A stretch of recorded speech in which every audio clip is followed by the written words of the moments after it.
আসসালামু আলাইকুম। শতকরা 99% মানুষই জানে না যে সিদ্ধ আলু দিয়েও চিকেন বল বানানো যায়। বাচ্চাদেরকে স্কুলে টিফিন দিবেন, অনেক খুশি হবে। দেখবেন যে টিফিনের বক্স খালি ফিরে আসবে, ওরা অনেক খুশি মনে খেয়ে নেবে। বাজার থেকে তো চিকেন বল কিনে খাওয়ান, কিন্তু সেটা তো অস্বাস্থ্যকর।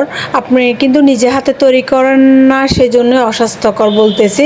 নিজে হাতে তৈরি করলেই তো আপনি নিজে বুঝতে পারবেন যে আপনার এটা কি পরিষ্কারভাবে তৈরি করেছেন কি। আর চিকেন দিয়ে বানাতে কিন্তু অনেক সময় লেগে যায়।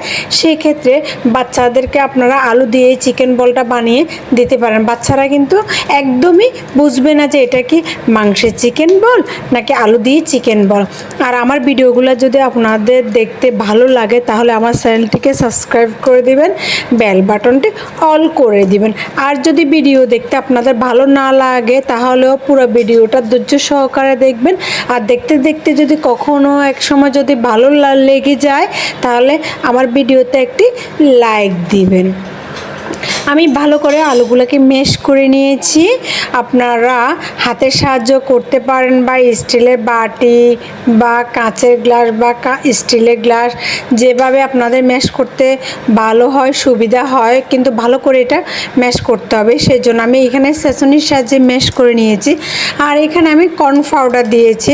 যতটুকু যারা রুটি বানান তারাই বুঝতে পারবেন আটার ডো যেরকম তৈরি করতে যতটুকু আমরা পানি দিবে সেই রকমই করে আপনারা এখানে আলুর ভিতরে তো আমি আর পানি ইউজ করি নাই, আলুটা কিন্তু সিদ্ধর পর একটু নরম হয়ে যায়, ততটুকু কর্ন পাউডার দিয়ে আপনারা মিক্স করে নেবেন। এখানে আমি স্বাদ অনুযায়ী লবণ দিয়েছি এবং কি গোলমরিচ দিয়েছি। আর যদি আপনাদের কর্ন পাউডারটা বেশি হয়ে যায় সেক্ষেত্রে আপনারা একটু তেল নিয়ে নিবেন এবং নিয়ে ভালো করে মিক্স করবেন। আমরা ভর্তা যেরকম তৈরি করি একদম শক্ত না একদম নরমও না, সেরকম করে আপনারা ডোটা তৈরি করবেন। এরপর আপনাদেরকে দেখিয়ে দিব কিভাবে এই চিকেন বলের মতো গোল করা যায়। হাতে একটু আপনারা তেল নিয়ে নেবেন, দোনো হাতের তালুতে তেল নিয়ে ছোট ছোট করে গোল করে নেবেন।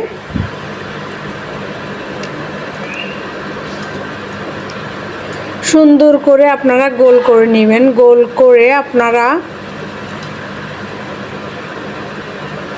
আপনারা এরপর আপনারা কাঠের সাহায্যে চিকেন বল যেভাবে বাজে এভাবে কাঠের ভিতরে ঢুকিয়েও বাজতে পারেন বা কাঠি ছাড়াও বাজতে পারেন। আর বাচ্চাদেরকে কাঠের সাহায্যে যদি আপনারা স্কুলে দেন তাহলে তারা খুশি খুশি মনে খেয়ে নেবে। আর যারা চাকরি করেন তারাও নিতে পারেন। বিকালের নাস্তা হিসাবে খেতে অসাধারণ লাগে। আমার তেল গরম হয়ে আসছে, আমি এখানে সরিষার তেল দিয়ে বাচ্ছি, সেই জন্য আমার চিকেন বলগুলা লাস্টে দেখবেন একটু হালকা ব্রাউন কালার হয়ে গিয়েছে। যারা সয়াবিন তেল দিয়ে ভাজবেন তাদেরগুলা ব্রাউন কালার হবে না, লালচে কালার থাকবে।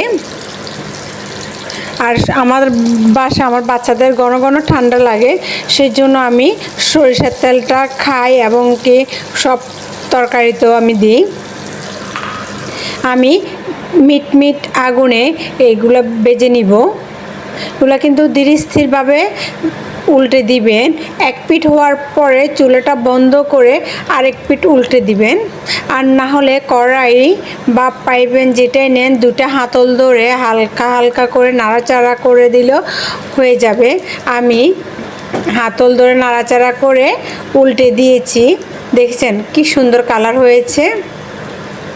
আমি আর একটু ভালো করে ভেজে নিব, যেহেতু অনেকক্ষণ আমি রাখবো এটা 3 থেকে 4 ঘন্টা যদি মুচমুচে রাখতে হয় সেক্ষেত্রে একটু ব্রাউন কালার করে ভাজতে হবে। দেখেছেন আমি ব্রাউন কালার করে ভেজে নিয়েছি।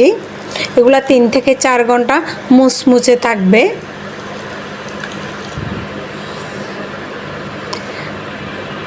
একটা আমি আপনাদেরকে ভেঙে দেখাচ্ছি, দেখেছেন কি সুন্দর ভাব উঠতেছে। আমি গরম গরম অবস্থাতে ভেঙে